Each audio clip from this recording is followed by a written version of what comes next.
Hello, this is Eric Parnell, Chief Market Strategist from Great Valley Advisor Group, and I'm here today to talk to you about a big event that's taking place in the markets this week.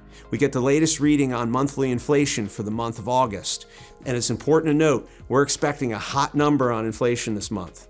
And as we look ahead to the month ahead in September, we're also expecting a hot number once that comes out in the middle of October. Now, this is a big change for the markets because it was only just over a year ago that the inflation rate peaked at 9%, and it had been steadily falling over the last year. It rose for the first time in July, and it's expected to rise even more these next 2 months. And that raises an important question.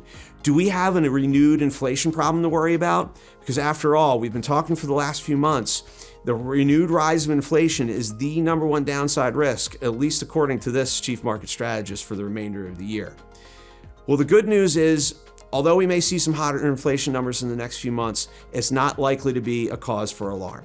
First thing to point out, you're going to hear a lot about higher oil prices. I mean, after all, oil prices have risen about 30% from $60 barrel range up towards the high $80 barrel range. Now, that's a big jump, but it's important to remember if we look back over the last 15 years, we saw oil prices that were nearly double what they are now.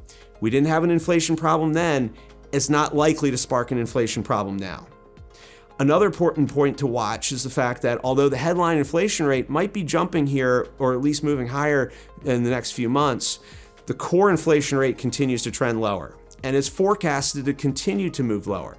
That's a positive sign because there's a reason why we exclude energy and food prices from the core inflation rate, because they're highly volatile. A third important point to remember is that the Federal Reserve remains vigilant in fighting the inflation battle. They learned the lessons from the 1970s, and they are expected to not only continue to raise interest rates if they need to, but to keep interest rates higher for longer if they have to, in order to eliminate the inflation problem. So although we may see some higher inflation here in the months ahead, it's not likely a cause for alarm for capital markets. Thanks for joining me for this latest Market Insight, and I look forward to seeing you again soon.